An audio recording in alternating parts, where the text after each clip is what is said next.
Are you trying to get autophagy and go into the autophagy zone? You should, because it's pretty damn awesome. But before you do that, watch this video about the mistakes of autophagy that basically stop autophagy and break the fast. There are a few known ways of activating autophagy, but the surest and most effective are probably caloric restriction and intermittent fasting. You're not eating anything. We can't measure autophagy in humans directly, but we know that low insulin and low amino acid and glucose deficiencies suppress mTOR, which supports autophagy. So here are the few mistakes of autophagy you would want to avoid. Number 1, you're not fasting long enough. You don't start fasting immediately after finishing your last meal because you need to first digest the nutrients you ate. The post-absorptive state of metabolism lasts about 4 hours after the meal you've eaten. In reality, you enter the fasted state only after about 5 to 6 hours of not eating, because prior to that, you're still fed and you're burning the calories you ate. On a 16 to 20 hour fast, you've only actually spent time in a fasted state for about 12 hours, which probably isn't enough to trigger autophagy.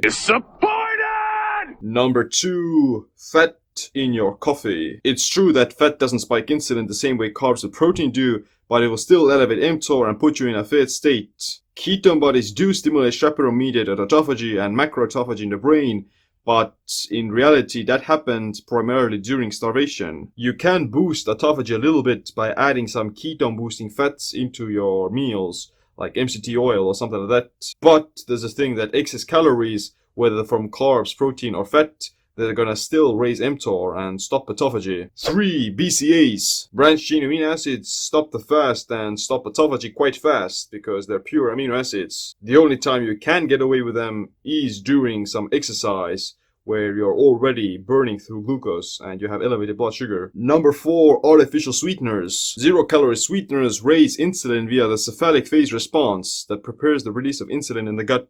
5. Supplements with calories. A vitamin D or krill oil capsule has a bit of fat, but it's quite low, and maybe like 1 to 2 capsules probably don't break a fast or interfere with autophagy. Likewise, some herbal supplements like turmeric, berberine, or mushroom complex have an insignificant effect as well, and they may actually boost autophagy. The problem is that if you start taking a lot of supplements, different complexes, different herbs, then all of those calories will eventually add up, and there's gonna be like a tipping point where you probably stop this process and you break autophagy. If you're fasting any less than 5 to 7 days, then you don't even need to take supplements because you're not going to go deficient. And it's actually better to not consume any supplements during this period at all. Number 6, circadian rhythm mismatches. Most of autophagy gets activated during deep sleep.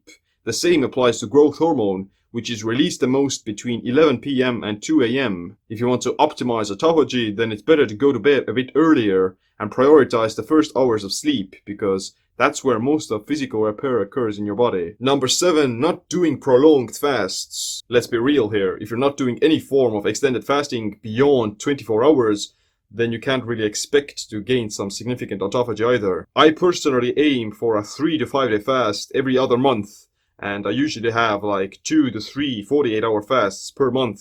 This may change every once in a while, but depending on what I'm doing. But I think the kind of golden rule is to aim for a 3-day fast once a quarter at least. Possibly. Number 8, fasting too long, too frequently. If you're starting to lose muscle or you become too weak, then you're having too long fasts too frequently. Someone who has a lot of weight to lose can safely fast for days back to back and lose a bunch of fat.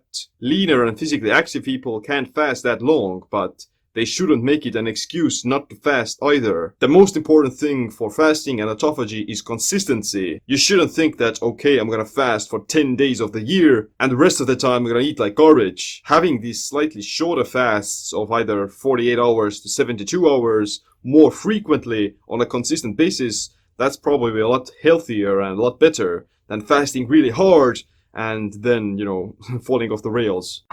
Number 9, not getting enough nutrients while you're eating. On a fasting focused lifestyle, if your eating frequency is very low, then the nutrient density of those meals should be that much higher because you're not eating that often. There are many nutrients that are also required for autophagy to do its work properly. The most nutrient-dense foods are things like pastured eggs, wild fish, beef, organ meats, low-carb berries, herbs, spices, some tubers, vegetables, and a little bit of fruit.